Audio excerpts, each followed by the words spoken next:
What's your 15 seconds of fame moment? I played AAA hockey in Ontario. In one of our tournaments we played against the Markham Waxers Steven Stamkos in the semi-finals. I blocked one of his shots and chipped the puck out for what would end up being the tying goal. We ended up winning the game. My local newspaper, not the paper from the larger city I played in, had me on the front page. My grandpa still has it framed. I was never gonna be good enough to go pro, so that's a fun little memory I have. And it's just about 15 seconds of fame, maybe a little less. Stammer had like 200 fucking points that season, though. Show off. I was a Generation Xer on Prozac on the Montel Williams show. It was fun and I got a free trip to New York out of it. I had assumed nobody actually watched the show because it was on at like 3:00 AM in my hometown. I was surprised when people actually approached me on the street and said they had seen me. Later, I was concerned Hong Kong journalist on a Chinese military soap opera. Nobody in South China watched it, but I guess it was popular in the north. When I visited California, I was recognized by a very shocked Chinese student who had bought the series on DVD. I was on the Disney Film Parade, which is a TV show in my country covering Disney parks and attractions and stuff like that. I was working in one of the parks in Florida at the time. The host was pretty popular back then, and it was a big deal for me then. I got chosen randomly with 2 others and said some nonsense, but hey, I was on TV. Every 5 or so years I go and watch it on YouTube and cringe at myself. There was also a newspaper article about me in our local newspaper. It was not that common yet back then to work abroad where I am from, so I was a bit unique. I ran away from school when I was 8 or 9, in the middle of the day, with a girl in the grade below me. A boy in my grade told us that if we didn't run away he was going to tell the teachers we were smoking. So we legged it. We left at 11 AM, and were found by a member of the public at about 6 PM miles and miles away. We'd been on the news all day, the police were about to send out helicopters and search dogs to look for us, and we were on the front page of the local and state newspapers the next day. No one ever believed us about the kid and the smoking. When I was in middle school, our theater director took things way too seriously, wanting to put on Broadway-level productions. I got snubbed for a role in Midsummer Night's Dream and was relegated to makeup artist because I was artistic. The local paper did a front page story on the production. The giant photo they included in the spread was a picture of me applying makeup to one of the extras in the cast. I think the theater teacher was livid about it. My grandma had that clipping hanging on the wall until she died. Suck it, Ms. Ledbetter. One time at school I went up to a random guy in a random little group during recess and tricked him into saying something like "I keep sucking you off" in my country's language. Then the whole little group he was in started going ooh and screaming what would be in English, "Look, he's gay." Then a domino effect took place and almost everyone in the school started screaming like the little group while I walked away. I've seen things like that occur, but it never happened to me till that moment. It was an amazing feeling. I was on Sky News during the swine flu epidemic. They were filming on Oxford Street as one of the shops along there had to close after an outbreak among the staff, and I was filmed bleary-eyed, coffee in hand, bouncing off an overnight shift coming up the stairs at the station, blankly staring at the camera. In my head, I was trying to work out one, if they were filming too wide and for some reason the camera operator chose to track me in the footage. I was getting "Have you got swine flu?" messages for ages after they aired that footage. A documentary crew was visiting the hospital I worked at. They were filming the average shifts of doctors and nurses, etc. I didn't want to be part of it, and as I came around the corner, there they all were, coming straight toward me and talking to another nurse. I immediately turned left to get away, tripped over a wet floor sign and fell flat on my face. When the documentary aired, they included a quick talk with the nurse, and all you could see in the background was me run, fall and then see my feet poking out of a cupboard. I'm not sure this qualifies, but I've worked security for quite a few athletes and celebrities. Muhammad Ali, Howard Stern, Drew Carey, Colin Powell, Scottie Pippen, and Rice, Drew Carey, Rick Pitino, Outkast, R. Kelly, Phil Jackson, Dan Quayle, Lil Wayne, Marcus Allen, etc. I also had dinner with Shaq and met Charlie Sheen. Those are just a few off the top of my head. Ali and Shaq were the most memorable. R. Kelly was the strangest. I should say nothing that came out about him surprised me in the least. Edit spelling. I've never played dodgeball before and I'm hopeless with ball sports, but was put on a team once. I didn't get struck. Adam was the last person left on the team somehow. And they managed to get out their last 3 team members out and win the game for our team. It was insane and honestly such a fever dream I don't even know if I remember it correctly, but that's what I've been telling myself all these years in my proudest moment. Lol. I can't explain how uncharacteristic and improbable it was. I was in high school when 9/11 happened and I heavily protested the Patriot Act that followed. I made the front page of a local paper for peacefully protesting military recruiters being in schools, and was quoted saying how inappropriate I felt it was for military recruiters to come to poor high schools like mine and dangle college scholarships in front of kids with no alternative ways out of poverty.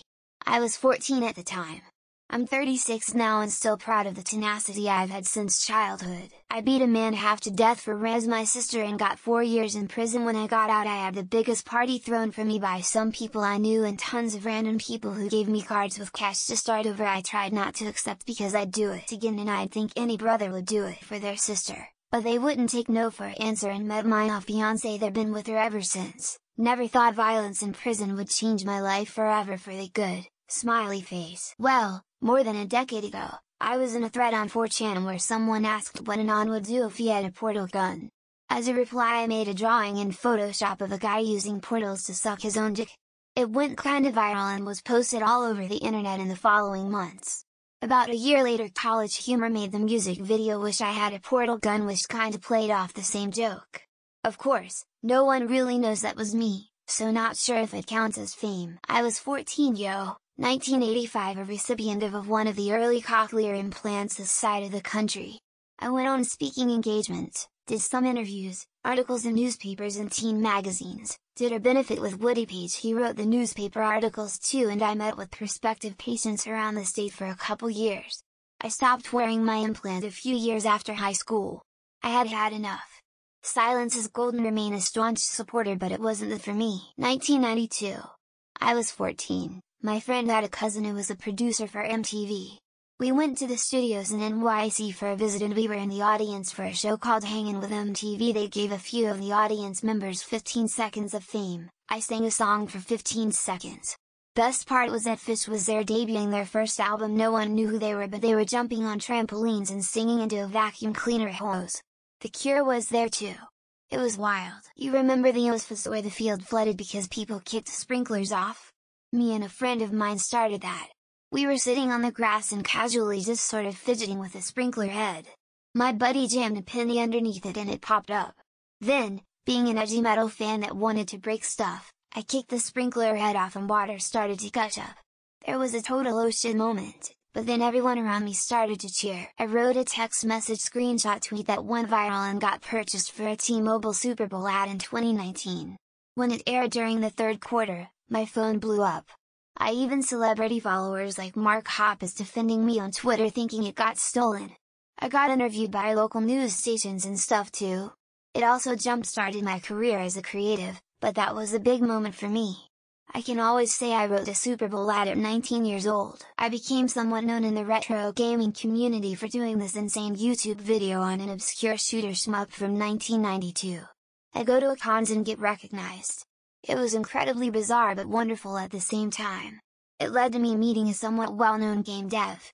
In 2019 he invited me out to San Francisco to a game release party where I spent the day with a bunch of legendary game devs as well as Macaulay Culkin and Brenda Song. Good times. A gaming magazine was running a Tony Hawk's Pro Skater 3 high score contest. Like a fool, I submitted my entry a week too late. My high score knocked spots off the competition. In the next issue they announced the winner and included the replay of the run, and I had to settle for a shout out as the person who should have won. For the rest of the year, I was a celebrity to my schoolyard peers.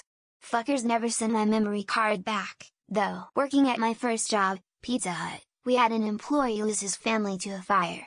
We did a charity thing to raise funds for funerals, and it was covered by local news. I was the one chosen to be filmed making the pizza, putting it in the oven, and etc. Me in a flower, sauce spotted apron made the news. Noti best look. I would have been horrified, except they cut my face off. You just see me dumping cheese on, tossing it in the oven. When I was 10, I got hit by a car. Dented the fender with my knee, broke the windshield with my back, flew 10 feet, when they slammed on the brakes and didn't get hurt. Local paper wrote about it with the title Boy Hits Car, Car Damaged. Someone sent it to The Tonight Show with Jay Leno, and he talked about me and showed the newspaper clipping with my picture. Said something like, "The Terminator's kid is running around and to be careful." Mine was becoming the first viewer to canonically exist within the Been Drowned universe. Did not get any recognition for it until late 2020, after screenshots of the initial X thread were uncovered where I got an in-character response for a question I asked. It was me. I was using a trip code and linked to my blog in the message. No one had even realized until then because I didn't recall the response being in character. I've been in so many AP shots just for going to stuff. How do they always find me, and am I being watched? We would just be existing and my phone starts blowing up with texts. Were you X? Yeah. Were you wearing a blue tank top and jeans? Yeah. Was your hair in a ponytail? Yeah. They rewind the clip and screen capture it. I'm in the freaking news all the time. Talk about a glitch in the Matrix. Not a cop or a news person BTW. I was in college when the Virginia Tech shooting happened. My school had some sort of memorial service, and a couple friends and I decided to go because we had nothing better to do and it just kind of felt right. Turns out the photographer for our school newspaper was there and my friends and I ended up on the front page, holding our candles. Nothing really came of it, but it was kinda wild to see my face on the newsstands. My graduation. As it was peak corona, the university decided to do an online ceremony.